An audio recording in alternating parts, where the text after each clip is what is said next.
अस्सलामुअलैकुम क्लास।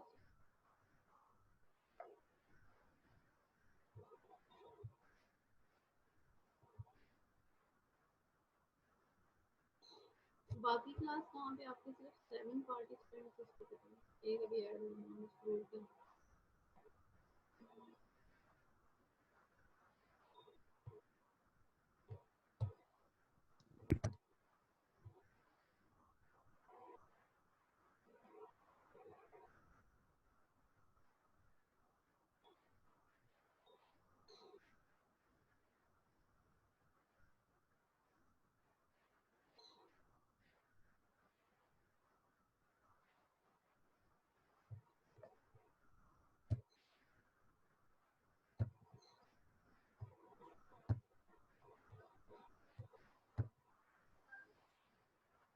आवाज ठीक नहीं आ रही? अब आ रही है काविश?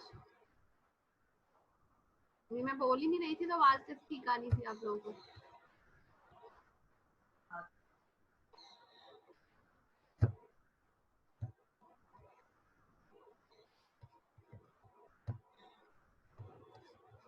चैप्टर नंबर 6 हम कर रहे थे, ठीक है। आज जो है उसका लास्ट टॉपिक है, उसकी एग्जांपल करेंगे। उससे नेक्स्ट लेक्चर में फिर हम उसकी एक्सरसाइज है पूरी 6.4 वो सॉल्व करेंगे। डेफिनेशन से रिलेटेड आर्टिकल और एग्जांपल्स हैं आज। सबसे फर्स्ट पे है definition, a set of linearly independent vector spanning a vector space V is called a basis for V. A set of linearly independent set पहले लास्ट लेक्चर में define किया मैंने, दोबारा बता देती हूँ। लीनियरली इंडिपेंडेंट लीनियर कॉम्बिनेशन क्या था हमारे पास कि वेक्टर्स की addition with scalar multiplication, scalar multiply करके हर वेक्टर के साथ सेपरेट स्केलर मल्टीप्लाई करके उनको ऐड किया जाए तो वो लीनियर कॉम्बिनेशन कहलाता है।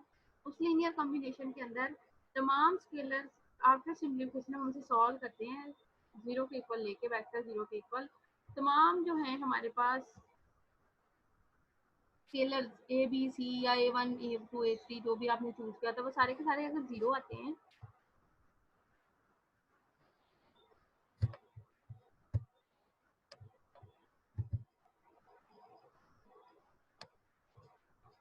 तो हमने उसे सॉल्व करना है जीरो के फॉर्म में, ठीक है। अगेन रिपीट कर देती हूँ, a set of linearly independent vectors, screen share होगी मेरी।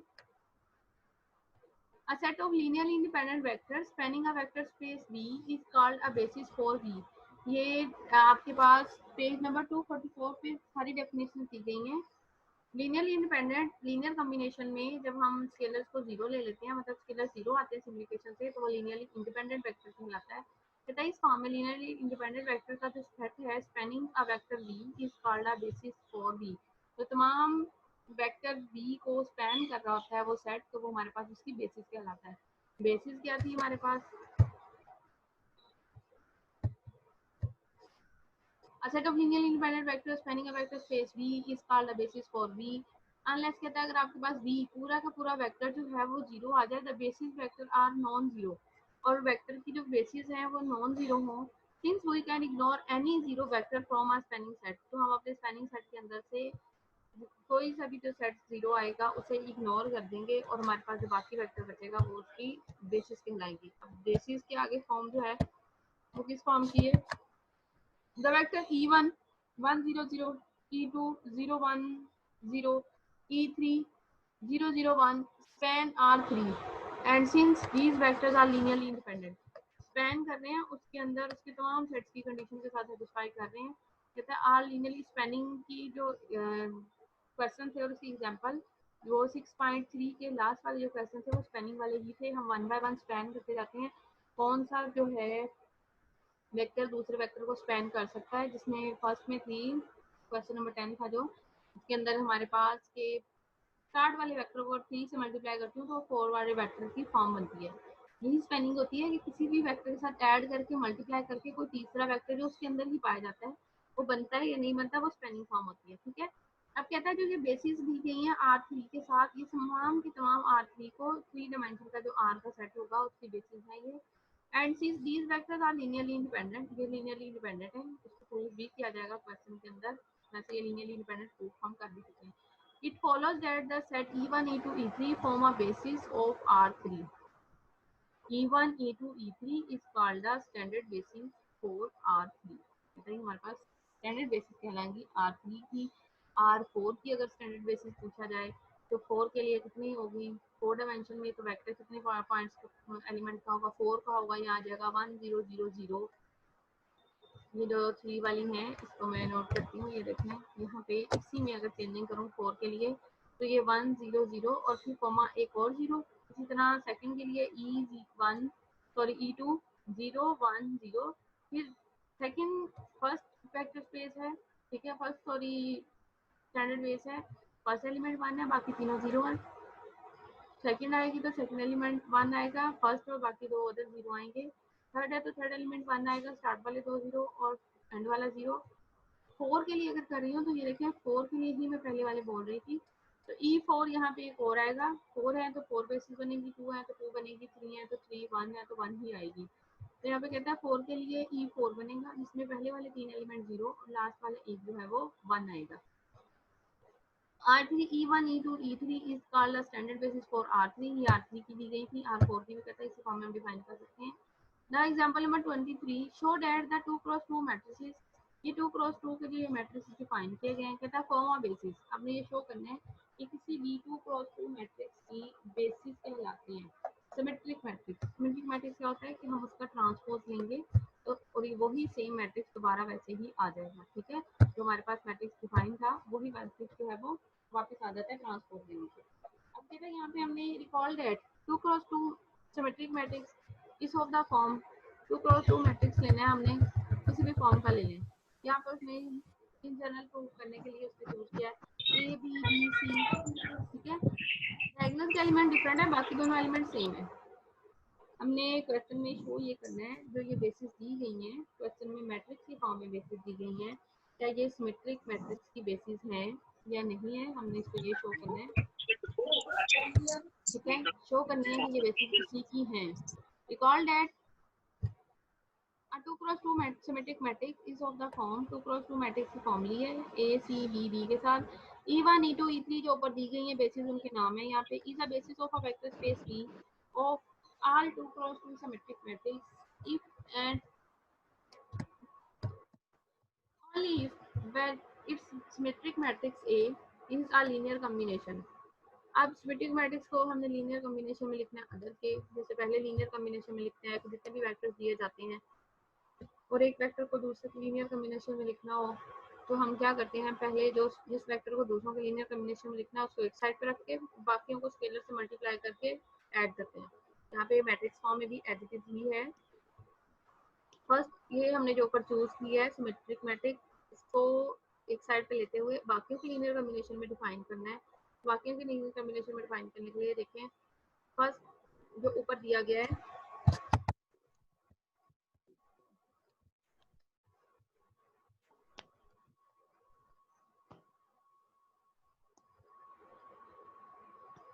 ये देखें, यहाँ पे था 1 0 0 0, ये उसको ए से मल्टीप्लाई किया, सेकंड वाले को बी के साथ, थर्ड वाले को सी से।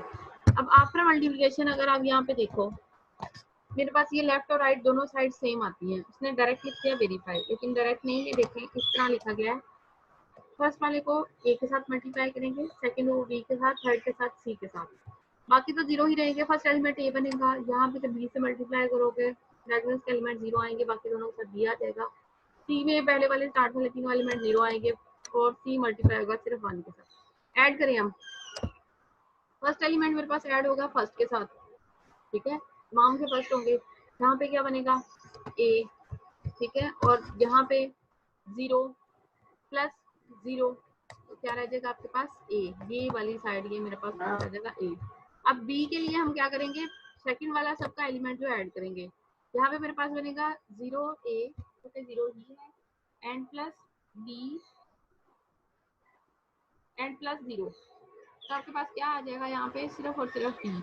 इसी तरह थर्ड और फोर्थ में भी एज इट इज ही है कि हम उसको ऐड करेंगे, आफ्टर एडिशन मेरे पास जो है वो वही कंडीशन बनाएगा जो कि ये लेफ्ट साइड पे आ रही है, इसमें लेफ्ट और राइट साइड बोथ सेम है। तो so we can say E1 E2 E3 are linearly independent because we can write this vector into the other linear combination के फॉर्म में हम बाकी को लिख सकते हैं. So E1, E2, E3 is a basis of V. Can this result be generalized to आगे 3x3 के लिए 4x4 के लिए मैट्रिक्स इस तरह हम लेंगे ऊपर कहते हैं आपने जनरलाइज की फॉर्म में, ये इंक्लूडिंग फॉर्म नहीं है, आगे जाकर क्वेश्चन में दिया गया है उसी के अकॉर्डिंग हम इसे सॉल्व कर लेंगे. टॉपिक जो था आज का मेन वो ये था matrix of a linear transformation. ऊपर सिर्फ मैंने उसकी बेसिस डिफाइन किए हैं कि बेसिकली बेसिस होती क्या है. कोई सा भी ऐसा सेट जो हमारी पूरी वेक्टर स्पेस को जनरेट कर रहा हो वो उसकी बेसिस कहलाती है. जैसे R3 की बेसिस थी ऊपर 1 0 0 0 1 0 0 0 0 1 के साथ. ठीक है, इस तरह मैट्रिक्स के लिए भी उसने दिया था. सिमेट्रिक है तो और होगी, सेपरेट मैट्रिक्स है तो उसके लिए और होगी हमारे पास. अब लीनियर ट्रांसफॉर्मेशन लास्ट में टॉपिक में हमने लेक्चर में थोड़ा लीनियर ट्रांसफॉर्मेशन किया था. आज matrix of a linear transformation है. तब लीनियर ट्रांसफॉर्मेशन की सिंपल फॉर्म थी पॉलिनोमियल्स पे अप्लाई किया जाए, R3 से R3 पे, R2 से R2 पे किस फॉर्म में आंसर देती है. ठीक है, आज जो है वो मैट्रिक्स है. मैट्रिक्स की फॉर्म में हमने इसको शो करना है कि अगर लीनियर ट्रांसफॉर्मेशन दी जाए तो हम उसे मैट्रिक्स में कन्वर्ट कर सकते हैं या नहीं कर सकते. अगर मैट्रिक्स है तो मैट्रिक्स से हम उसको लीनियर ट्रांसफॉर्मेशन में कैसे कन्वर्ट कर सकते हैं. Let V and W be finite dimensional vector spaces over the same field F with dimension V is equal to n. V और W finite dimensional vector spaces हैं किसी भी फील्ड के according with dimension V. E की dimension कहता है n है and W की डायमेंशन जो है वो m है. Let B is equal to V1 V2 Vn, ये उसके वेक्टर्स की फॉर्म दी है. And E is equal to V1 W1 W2 so on Wm भी एनी बेसिस. उसकी यहाँ पे उसने बेसिस डिफाइन किए हैं कि ये उसकी कोई सी भी बेसिस है जिनको उसने नेम दिया सिर्फ. Basis for V and W respectively, any vector V in V can be expressed in a unique way as a linear combination. किसी भी कहता है वेक्टर को बाकी वेक्टर्स के लीनियर कॉम्बिनेशन में जब आप उसे डिफाइन करते हो तो उसका एक यूनिक वे होता है जो कि यहाँ पे ये डिफाइन किया गया. कोई सा भी वेक्टर ले लिया उसे बाकी के वेक्टर स्पेस के कॉम्बिनेशन में लिखना है. उसके लिए मैंने फील्ड में से एलिमेंट जो हम स्केलर चूज करते हैं A B C, उसमें यहाँ पे x x2 xn so on choose कर लेंगे. जरूरी नहीं है एक्स चूज करने, हम पहले ए बी करते हैं, आप ए बी भी कर लें. अंडरस्टूड यही है कि जो वेक्टर के साथ मल्टीप्लाई हो रहा है वो यहाँ पे लीनियर कॉम्बिनेशन के अंदर उसका स्केलर है. ठीक है, और ये नहीं है कि ये वेरिएबल है या लिमिट है. We call x1 x2 so on xn the coordinate vector of v relative to the basis v. ये कोऑर्डिनेट है वेक्टर्स के v के, तो जो v बेसिस से रिलेट होंगे फिर ये कॉम्बिनेशन की फॉर्म डिफाइन होंगे. डेफिनेशन के अंदर ही लेट अब ट्रांसफॉर्मेशन अप्लाई किया है. कहता है transformation V to W be a linear transformation. कहता है एक लीनियर ट्रांसफॉर्मेशन है. The image TV1 TV2 TVn are elements of W and each can be expressed uniquely as a linear combination of the basis vector W1 W2 so on Wn therefore. कहता है यहाँ पे जब आप T transformation vector पे apply करते हो तो इसका इमेज जो है वो W में आता है. जैसे फंक्शन के अंदर हम 1 to 1 function, onto function, into function करते हैं, उसमें भी हम एक्स पे जब फंक्शन को अप्लाई करते हैं वेरिएबल्स की फॉर्म में तो हमारे पास आंसर कहाँ आता है वाई की फॉर्म में. ठीक है, एक साइड पे फंक्शन अप्लाई करते हैं, एफ एक्स के ऊपर एलिमेंट्स लेते हैं तो आंसर जो है वो वाई सेट में आता है. 1 to 1 का यहाँ पे कहते हैं कंडीशन है कि हमारे पास इमेज पाया जाएगा. ट्रांसफॉर्मेशन जब आप वी पे अप्लाई करोगे, ये ट्रांसफॉर्मेशन लीजिए, जब वी पे ट्रांसफॉर्मेशन अप्लाई करोगे तो कहता है आपके पास आंसर जो है वो W में आएगा. तो फिर हमारे पास ये लीनियर ट्रांसफॉर्मेशन डिफाइन है. द इमेज जिस फॉर्म के डिफाइन किए गए हैं और कहता है W में वो आएंगे. अब इमेज किस फॉर्म में है, कहता है ट्रांसफॉर्मेशन ऑफ V1. फर्स्ट के वेक्टर जो V था उसके अब एक वेक्टर पे V1 पे अप्लाई किया. कहता है यूनिक आंसर की फॉर्म देंगे, रिपीट नहीं होंगे. A11 W1 A21 W2 plus on AMJ WM. यहाँ पे 2 1 आना था, सॉरी इसने यहाँ पे, और यहाँ पे 1 2 की फॉर्म बनेगी. Second PV2 A21 A22 AM1 WM. इसी तरह TVJ के लिए, TVN के लिए, सबके लिए कहता है ये फॉर्म बनेगी. हमारे पास लीनियर ट्रांसफॉर्मेशन में लिखा जा सकता है इट्स मीन कि अगर हमारे पास वेक्टर दिए जाएं दो और ट्रांसफॉर्मेशन अप्लाई करनी है तो एक वेक्टर पे अप्लाई करने के बाद दूसरे में उसका जो इमेज आएगा उसको भी लीनियर कॉम्बिनेशन फॉर्म में हम डिफाइन कर सकते हैं। The m cross n matrix whose jth column is a coordinate vector of t vj is called the matrix of T with respect to the basis B and E. Thus the matrix A of T V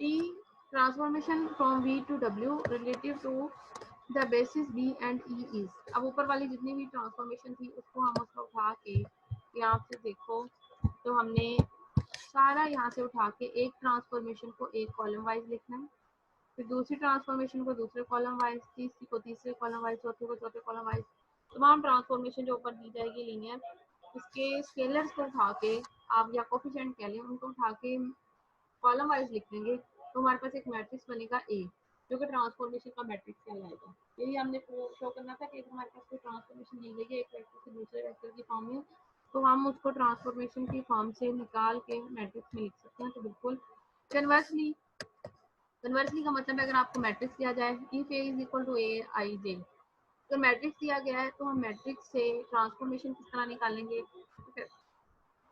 matrix की form में जितने भी जे form दी हुई है उसका order check करोगे। सबसे पहले यहाँ पे आई जे ऑर्डर है, एम क्रॉस एन का ऑर्डर दिया जाएगा।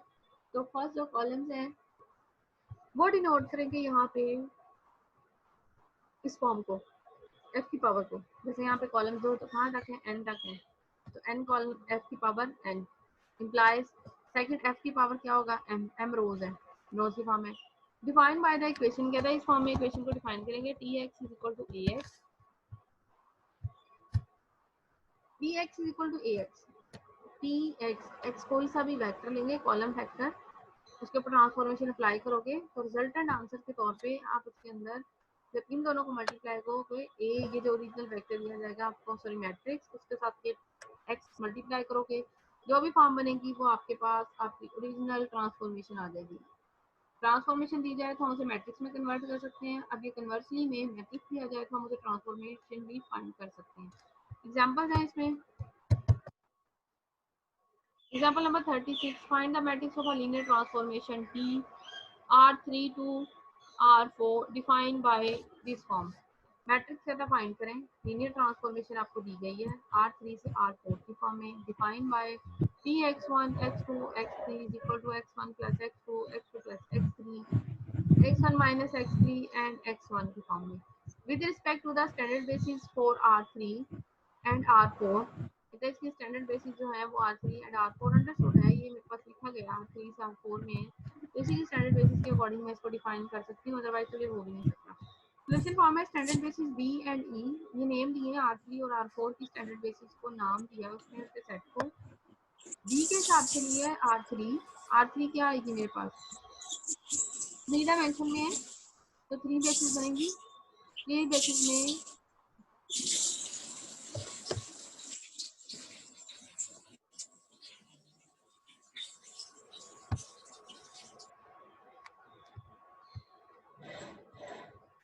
3 बेसिस की फॉर्म में 1 0 0 0 1 0 0 0 1 ई 4 की बेसिस के हिसाब से 4 एलिमेंट्स वाली आएंगी और 4 ही आएंगी। 1 फर्स्ट एलिमेंट बाकी तीनों 0 फिर 0 1 सेकंड में आएगा फिर बाकी दोनों 0। थर्ड के लिए थर्ड एलिमेंट 1 है अदर 0 है, फोर्थ के लिए 4 एलिमेंट 1 है और बाकी अदर जो है वो 0 है। ठीक है, ये दोनों बेसिस उसने चूज की हैं। अब ट्रांसफॉर्मेशन हम कहाँ से अप्लाई करें, यहाँ पे देखें 3 से R4 पे, यहाँ पे जो 3 की बेसिस है उसे हम ट्रांसफॉर्मेशन में पुट करेंगे, आंसर जो भी आएगा उसे हम 4 वाले की बेसिस के अकॉर्डिंग यहाँ पे लिखेंगे। ठीक है, यहाँ पे देखें सबसे फर्स्ट पे उसने अप्लाई किया है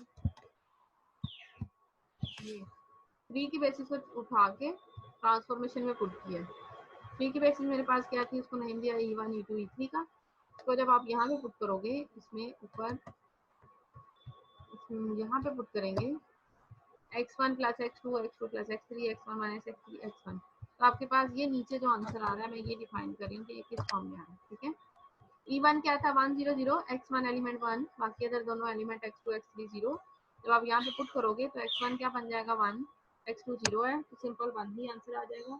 और सेकंड में आ जाएगा x2 प्लस x3, दोनों ही जीरो है तो आंसर क्या आ जाएगा यहाँ पे जीरो आ जाएगा। नेक्स्ट पे x1 minus x3, x1 1, x3 0, तो यहाँ पे आंसर आएगा 1। एंड लास्ट पे सिंपल x1 ही है तो यहाँ पे क्या आ जाएगा आपके पास आंसर क्या आ जाएगा 1 आ जाएगा। ठीक है, इसको आगे हमने 4 वाली जो बेसिस है उसके कॉम्बिनेशन में लिखना है। ये 4 वाली बेसिस थी उसके कॉम्बिनेशन, 3 वाली को हमने 3 वाली पे ट्रांसफॉर्मेशन अप्लाई करनी है, जो आंसर आएगा उसे 4 वाली में शो करना है। ठीक है, 1 फर्स्ट के साथ, बाकी दोनों जो सॉरी ये 4 की बेसिस है। ठीक है, इसके साथ हमने कॉम्बिनेशन बनाना है जो हमारा ये ट्रांसफॉर्मेशन अप्लाई करके वेक्टर बना है इसका। फर्स्ट एलिमेंट विद फर्स्ट के साथ, सेकंड को सेकंड बेस के साथ, थर्ड को थर्ड बेस के साथ, एंड फोर्थ को फोर्थ बेस के साथ। यहाँ पे इस्तेमाल लिखा नहीं है इसीलिए 1 ही है यहाँ पे। ठीक है, अगर आप इसको ऐड भी करके देख लो मल्टीप्लाई करके तब भी आंसर यही आ रहा है 1 0 1 1 के साथ। ट्रांसफॉर्मेशन ऑफ E2, अब सेकंड एलिमेंट यहाँ से चूज किया है सेकंड बेस का,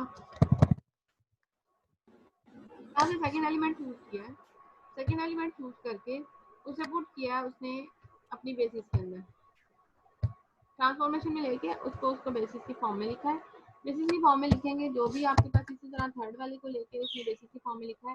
अब यहाँ से देखें जो भी यहाँ पे आपका आंसर बन रहा है यही ओरिजिनल आंसर वही बन रहा है जो पुट करके आ रहा है 1 0 1 1 के साथ। ऊपर भी मैंने डिफाइन किया था जब एक ट्रांसफॉर्मेशन की फॉर्म बनती है तो हम लोग उसे बेसिस से निकाल के मैट्रिक्स में लिखते हैं, तो मैट्रिक्स में एक ट्रांसफॉर्मेशन का आंसर जो कॉलम वाइज आता है। ये देखिए 1 0 1 1, क्योंकि अंडरस्टूड है कि आपके पास ट्रांसफॉर्मेशन जब वेक्टर पे अप्लाई की जाती है, डेफिनेशन में भी इसमें कहा है कॉलम वेक्टर।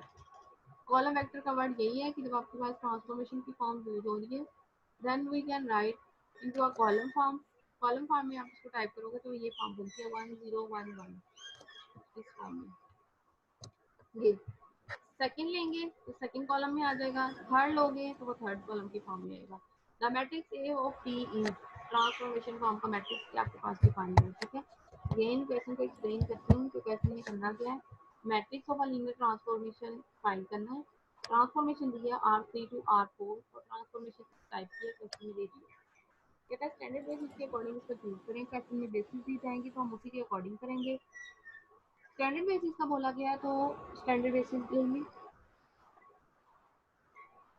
बेसिस नहीं भी डिफाइन की गई तो अंडरस्टूड है कि हमने यहाँ पे स्टैंडर्ड बेसिस भी चूज करनी है। ठीक है, ट्रांसफॉर्मेशन R3 वाली बेसिस पे अप्लाई करनी है जो कि इस ट्रांसफॉर्मेशन में पुट करते जाना है। जो रिजल्टेंट आंसर आएगा उसे R4 के कॉम्बिनेशन के साथ शो करना है। जो भी कॉम्बिनेशन के साथ अगर वो सेटिस्फाई हो रही है, जो कि यहाँ पे सेटिस्फाई हो रही है, उसको उठा के आपकी मैट्रिक्स की फॉर्म में लिख देना, तो हमारे पास मैट्रिक्स बन जाएगा गिवन ट्रांसफॉर्मेशन। नेक्स्ट पे है 37 एग्जांपल है। Let T R3 to R4 be a linear transformation defined by T x1 x2 x3 is equal to x2 plus x3 x1 plus x2 x1 and x1 minus x2. Find the matrix of T with respect to the basis D. Matrix find करना है transformation का T का जिसकी basis v1 v2 3 के तहत define की गई है नीचे। इसी तरह R3 से R4 वाली फॉर्म है, 3 की बेसिस B के साथ और R4 की बेसिस E के साथ उसने डिनोट की है और W1 W2 उसके एलिमेंट्स को नेम दिए। यहाँ पे बेसिस दी हुई है क्वेश्चन में, ऊपर क्वेश्चन में बेसिस नहीं थी, स्टैंडर्ड बेसिस कहा गया था तो हमने वो स्टैंडर्ड बेसिस चूज की थी। यहाँ पे बेसिस दी गई है तो क्वेश्चन थोड़ा सा डिफरेंट है। इसमें जो बेसिस दी गई है उसके अकॉर्डिंग हमने पुट करके चेक भी करना है कि रिजल्टेंट आंसर बन रहा है या नहीं। ठीक है, फर्स्ट में R3 से R4 की फॉर्म है तो 3 वाली बेसिस को यहाँ पे चूज करेंगे, उसे हम अपनी ट्रांसफॉर्मेशन में पुट करेंगे। फर्स्ट बेसिस थी V1, ट्रांसफॉर्मेशन ऑफ V1 क्या है 1 1 0, इसे पुट किया हमने अपनी ऊपर जो बेसिस है उसके अंदर ये ट्रांसफॉर्मेशन की फॉर्म में। फर्स्ट एलिमेंट क्या है 1, सेकंड V1, थर्ड 0, यहाँ पे पुट करोगे तो रिजल्टेंट आंसर आ रहा है 1 2 1 0। इसे अब हमने फोर्थ वाले के कॉम्बिनेशन में डिफाइन करना है। एग्जैक्टली नहीं मुझे पता कि 4 वाले कॉम्बिनेशन में अगर मैं यहाँ पे डिफाइन, ऊपर तो एग्जैक्ट स्टैंडर्ड थी तो 1 बाय 1 उसको लिखा गया, वो ऑटोमेटिकली आंसर दे दिया। यहाँ पे इसको चेक करना पड़ेगा कि कौन सी बेसिस के साथ कौन सा एलिमेंट मल्टीप्लाई होकर एडिशन की फॉर्म, क्योंकि अगर आप इसको यहाँ पे डायरेक्टली लिखते हो ना 1 0 2 के साथ तो देखें यहाँ पे 1 1 के साथ मल्टीप्लाई के 1, जब ये ऐड होगा 1 और यहाँ पे साथ में 0 फॉर्म बनेगा।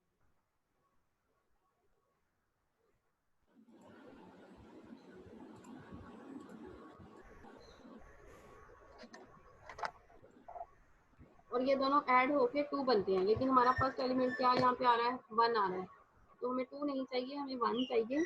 इसलिए कहता है यहाँ पे जो है वो चेक करेंगे हम इसको कॉम्बिनेशन के फॉर्म में किस तरह लिखा जाएगा। मल्टीप्लाई करेंगे, यहाँ पे स्केलर लिए A1 A2 A3 A4 के साथ, ऊपर वेक्टर्स की जो जब आर की 4 की बेसिस थी उसको चूज किया, यहाँ पे उसने यहाँ पे लिखा है, लिखने के बाद कॉम्बिनेशन बनाया। अब लेफ्ट साइड पे मेरे पास 1 2 1 0 है, ये लेफ्ट साइड है, और यहाँ पे राइट साइड ये है A1 plus A2 minus A1 plus A3 के साथ। ठीक है, दोनों को लेफ्ट और राइट साइड को कंपेयर करेंगे। First element first second second third के साथ 4 4 जो है 4 इज इक्वल टू 0, इसको उठा के पीछे वाले थर्ड में क्वेश्चन में पुट करोगे, यहाँ से A2 का आंसर आएगा, A2 का आंसर आ जाएगा 1। A2 के आंसर को आप फर्स्ट में पुट कर देंगे, 1 का आंसर आएगा 1। जैसे लीनियर इक्वेशन को सॉल्व करते हैं इसी फॉर्म में, A1 का आंसर सेकंड इक्वेशन में पुट करेंगे तो थर्ड का आंसर आएगा, जैसे A3 इज इक्वल टू 2 आ जाएगा। Hence PV1 अपर वाली जो ट्रांसफॉर्मेशन है that are defined in the form 0W1 plus W2 plus 2W3 plus 0W4।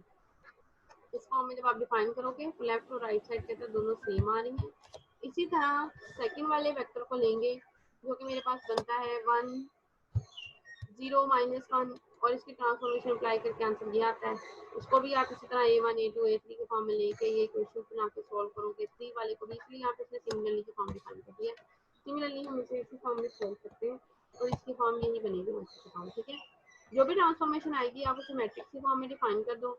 The matrix A of T with respect to the given basis is,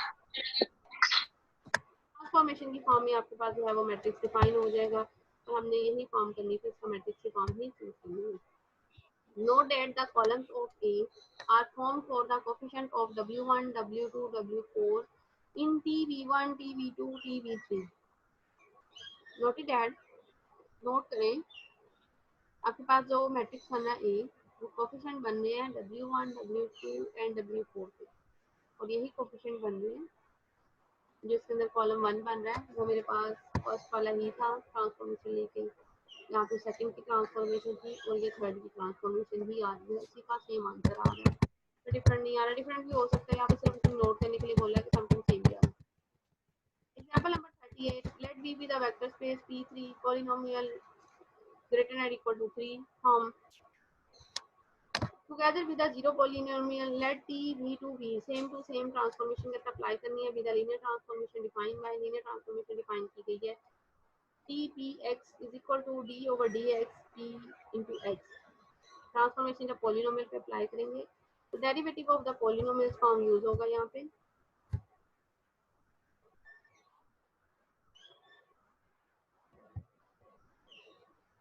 derivative यहाँ पे use होगा। Find the matrix of T with respect to the basis. अब नीचे यहाँ पे basis दी है, उसने दो पार्ट्स कर दिए हैं क्वेश्चन के। फर्स्ट में पॉलिनोमियल के साथ उसने बेसिस दी है 1 x x स्क्वायर x3 के साथ। पहले फर्स्ट को सॉल्व करेंगे, डेरिवेटिव लेंगे, ट्रांसफॉर्मेशन ऑफ 1 जब अप्लाई करोगे तो ऊपर कहता है पॉलिनोमियल का डेरिवेटिव आएगा। डेरिवेटिव क्या आ रहा था, 1 का डेरिवेटिव क्या आएगा, कांस्टेंट है, कांस्टेंट का डेरिवेटिव 0 आएगा। 0 को हम एक्सप्रेस करेंगे इसकी बेसिस में, तो 0 1 सब एलिमेंट्स के साथ यहाँ पे इस बेसिस के तमाम एलिमेंट्स के साथ क्या आ जाएगा 0। टी ऑफ एक्स सेकंड लेंगे ट्रांसफॉर्मेशन के हिसाब से, डेरिवेटिव आएगा मैम एक्स ये का। आगे मैम ये आगे 0 को मल्टीप्लाई क्यों किया?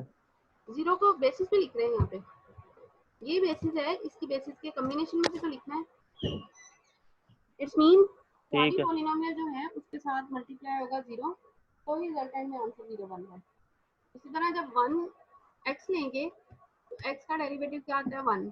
अब 1 के साथ सबके साथ मल्टीप्लाई नहीं किया, क्योंकि हमने इस तरह अपनी बेसिस के साथ इसे मल्टीप्लाई करना है कि रिजल्टेंट में जो आंसर आ रहा है वो 1 ही बने।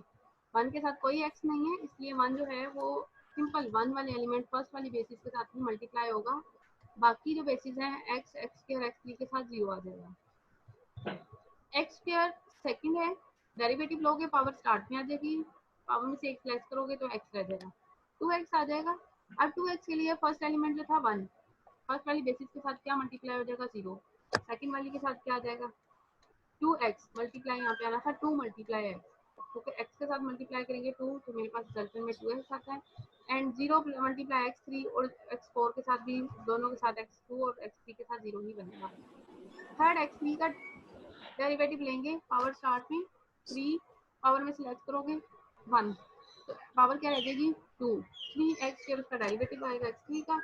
डेरिवेटिव के बाद आपके पास फॉर्म बनेगी 0 मल्टीप्लाई 1, 0 मल्टीप्लाई 2। अब ये एक्स स्क्वायर वाली है तो सिर्फ एक्स स्क्वायर वाला जो वेरिएबल है उसके साथ ही 3 मल्टीप्लाई होगा, बाकी 0 आ जाएंगे।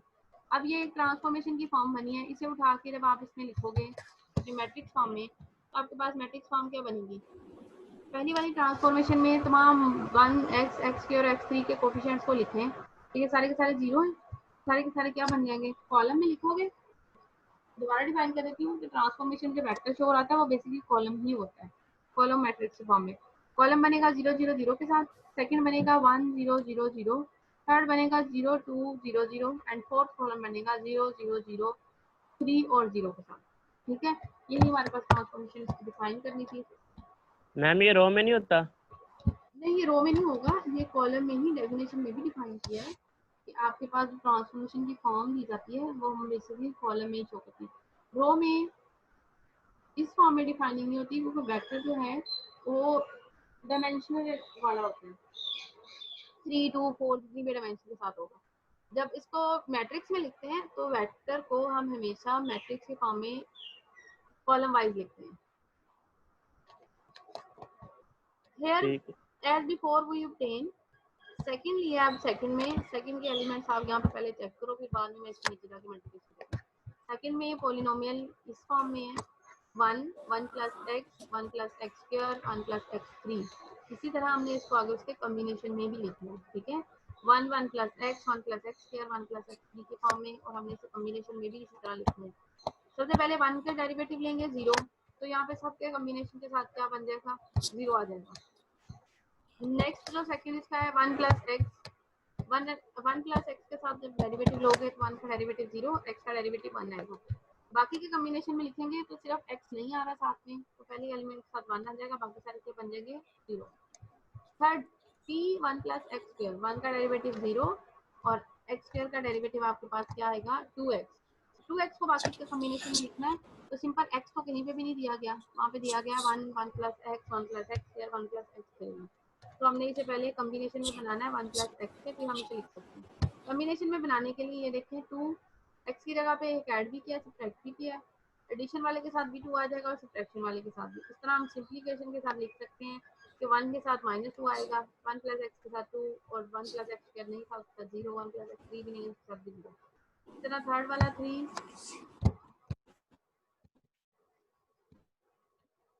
1 प्लस एक्स 3 का डेरिवेटिव लेंगे 3x स्क्वायर आएगा is equal to 3 into 1 plus x square minus 1। इस तरह ऐड और सब्ट्रैक्ट करोगे, पॉलिनोमियल के फॉर्म में लिखेंगे और फर्दर बाद में इसको हम उठा के कॉलम वाइज शो करेंगे, फर्स्ट कॉलम में थर्ड सेकंड और फोर्थ के साथ।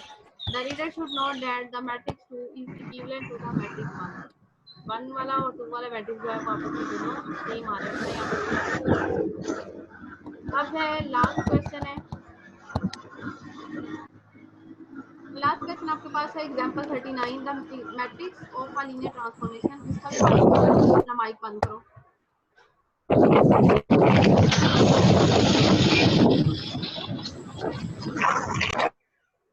The matrix of the linear transformation, अब मैट्रिक्स दिया गया है, अब हमने इसे ट्रांसफॉर्मेशन में शो करना है। ठीक है, और वही कन्वर्सली वाला मेथड ही अप्लाई करेंगे कि आपके पास जो यहाँ पे ये फर्स्ट वाली की पावर जो भी दी जाएगी 3 दी गई है, 3 डायमेंशन का एक वेक्टर चूज करेंगे जो कि x1 x2 x3 चूज किया है। t is equal to given by t transformation, t x is equal to क्या फॉर्म बन रही थी ax, a ये मैट्रिक्स दिया गया है, इसके साथ वो x वेक्टर मल्टीप्लाई करोगे, मल्टीप्लिकेशन से आपके पास जो भी आंसर आ रहा है वो आप यहाँ पे ये फॉर्म बन रही है, टी x1 x2 x3 की फॉर्म बन रही है। इसको उठा के आप जो है वो ट्रांसफॉर्मेशन को उठा के, अब देखिए यहाँ पे मैट्रिक्स की ट्रांसफॉर्मेशन है, जब इसको ट्रांसफॉर्मेशन की फॉर्म में हमने वेक्टर की फॉर्म में लिखना है, तो हमने ये सारे के सारा पहला वाला जो वेक्टर सॉरी कॉलम है, एक ही कॉलम है इसके अंदर, सारे को उठा के वेक्टर फॉर्म में यहाँ पे लिख देना, एलिमेंट्स के फॉर्म में कोमा लगा के सेपरेट करके। ठीक है, क्लियर है। उसके बाद नेक्स्ट एक्सरसाइज 6.4 वो हम नेक्स्ट लेक्चर जो आपके साथ कल है उसके अंदर करेंगे।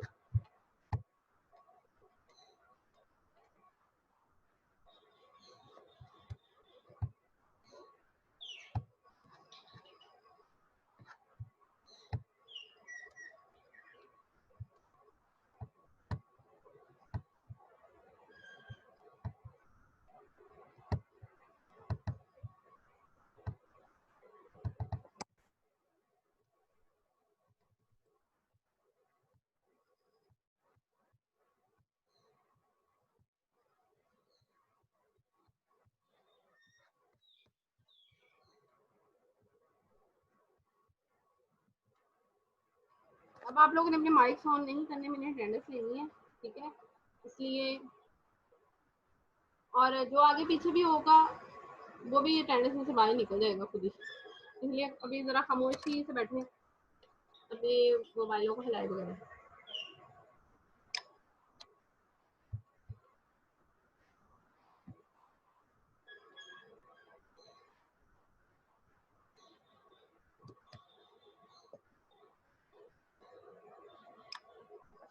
और जिसका भी इसके बीच में नेम के साथ रोल नंबर नहीं है उसकी अटेंडेंस बिल्कुल नहीं होगी।